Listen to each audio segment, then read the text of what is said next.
Hey, welcome to the prayer porch. As you can tell, I'm back outside on my prayer porch. I couldn't wait to do one more before winter sets in. And today, it's been beautiful. We've come off of a weekend with unseasonably high temperatures. The leaves are at their peak. It's gorgeous here in North Carolina. And everyone was out and about this weekend. And then we got the weather report today. The weather report today, if you would look around my porch, you don't see my flowers. I just got done carrying everything in to winterize them and get them done. And no, I'm not filming this in the morning. I prayed and prayed and asked about getting the prayer porch done. I actually was under the weather a bit Saturday night and yesterday. And this morning, I was still not feeling on my best. So I prayed and gave it some time, and now I'm back to myself. So you get an afternoon prayer porch today instead of a morning prayer porch. But with that, you have time of being under the weather and God just saying, stop, rest, sleep it off. You need this rest. You need to build yourself up because big things are coming. And just being able to watch. So I went to speak on Saturday. When I went to speak on Saturday, which by the way, it's posted. If you like it, like, share, subscribe, let other people know that I'm willing to come and share with them if they want. But with that, when I was driving, I just was praising God. I had about a 40-minute drive. And in that drive, I just was, the leaves just looked like God was laying out a red carpet before me. And he was like, no matter what kind of chaos is going in the world, I still am in control. And there's beauty for ashes, beauty for ashes, beauty for ashes. And I was just amazed how within just days, the difference that a couple days have made and the difference that a moment makes in God's hands. And it brought me to today's scripture, which is a scripture that I just like it. It's that profound, artsy type scripture that just says so much. And it's from Ecclesiastes chapter 3, and it's another one of those that's common. People a lot of time quote it from hearing it all the time, but don't go and read it for themselves. So I encourage you to go, pick up the word. Remember, fill your oil in your lamp. Pick up the word and read it for yourself. Read it for yourself. Then we can talk about it, and you can share what you think about it. But in Ecclesiastes chapter 3, he says, for everything there is a season. It's a time for every activity under the sun. It's a time to be born and celebrate birth, which we did this week. And there's a time to die. We had some friends two of my friends lost their fathers in this past week. And that was a hard loss for them. And yet we celebrated the birth of another friend's life.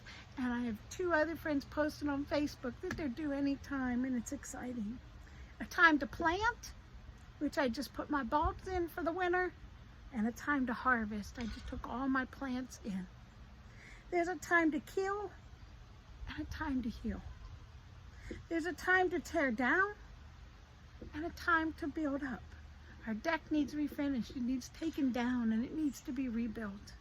There's a time to tear down things in your own life. This is old, this is more. I need to revitalize myself.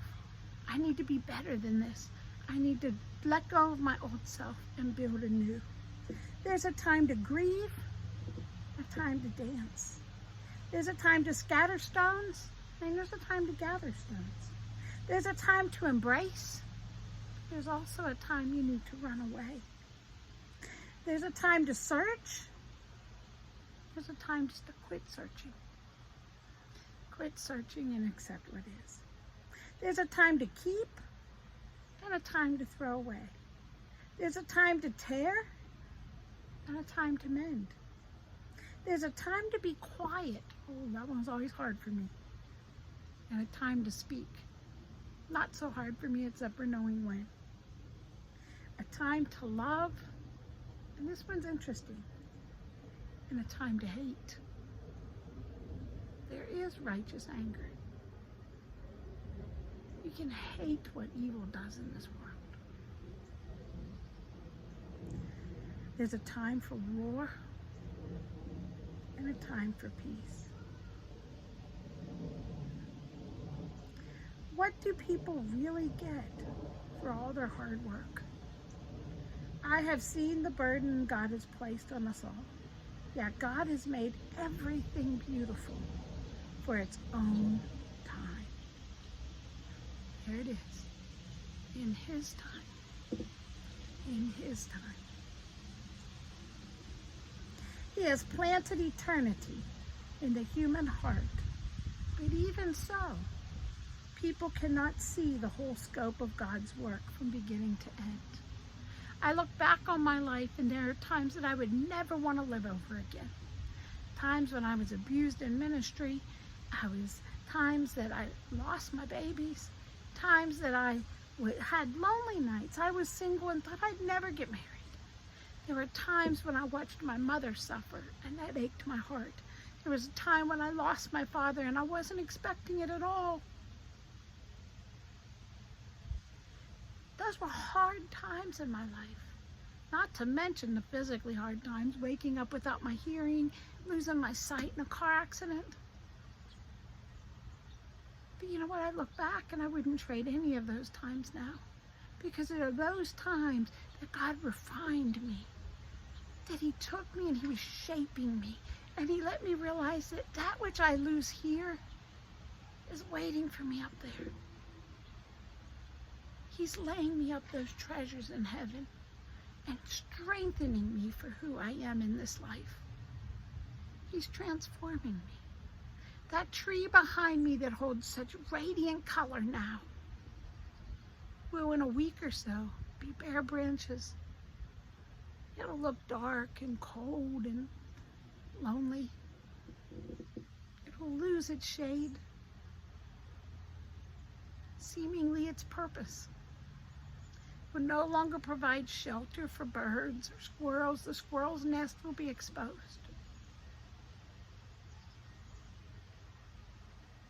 But inside, that tree is rejuvenating life. It's getting stronger and stronger, and it's adding rings to its trunk to strengthen its rooting, strengthen its foothold, strengthening its anchor. That's what God does when He plants eternity in our human heart. But even people can't see the scope of how God sees it. We can't see it. It's so amazing. We don't even see it, and when we reflect back at it, we're like, wow, I didn't even realize that when I was in that period of time. So I conclude, there's nothing better than to be happy and enjoy ourselves as long as we can. And people should eat, drink, and enjoy the fruits of their labor, for those are gifts from God. I love that passage because it reminds me that God sees a much bigger picture.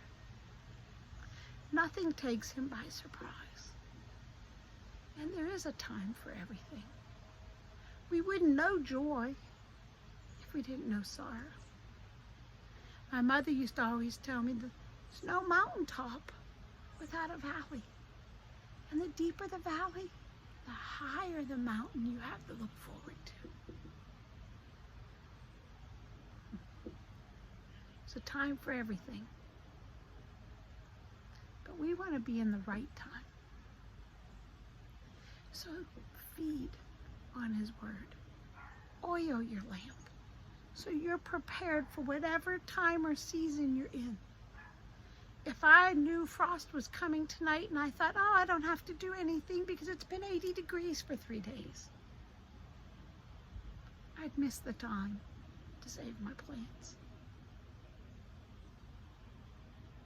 If I didn't listen this weekend when my daughter said, hey Mom, do you want to play a game? I was tired.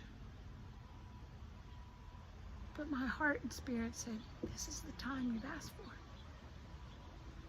And we played a game. We watched a movie. Then the next day she wanted to play another game and another movie. I've been praying for that. I've been weeping for that.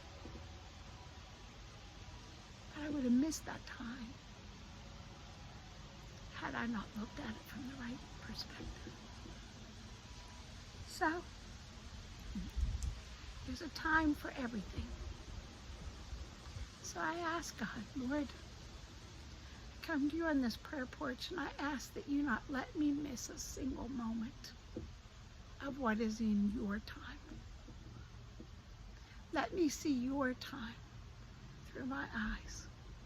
Let me see things from your perspective, and let your Spirit nudge me to let me not miss it.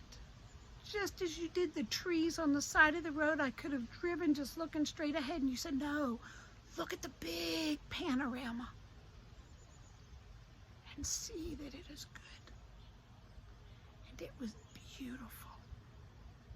Today, when I woke up and my body was weary, and you said, no, it's not a time to rest. It's a time to push. And you'll find that you will be well. Claim it. And I did. And the more I did, the better and better I felt. It's a season for everything. I'm an all-season kind of person.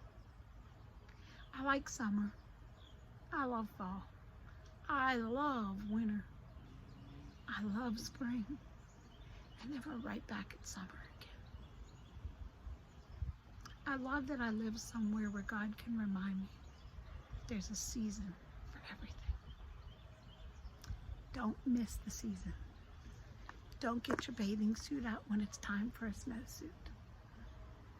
Or don't forget to get a snowsuit because it's so nice getting 80-degree days in the fall. Put your bulbs in the ground in the right time and cover your plants at the right time. Smell the blooms and pick the flowers at the right time. There's a season. Shine in your season. Get the most of it. Ask Him to see your His season through your eyes. And wow, you'll be amazed at how the rocks and the hills cry out. And how you'll find strength in the times that our tears, our pain, our death. And you also find an exceeding joy in birth and life and joy. Read Ecclesiastes. He has a perfect time. So eat, drink, be merry. No, it's not Shakespeare. It's from the Bible. Enjoy life. Make the most of every moment and don't miss a single kairos. Kairos, that Greek word for that perfect time and place that only comes once for that moment. Enjoy your kairos. I'll see you tomorrow on the prayer.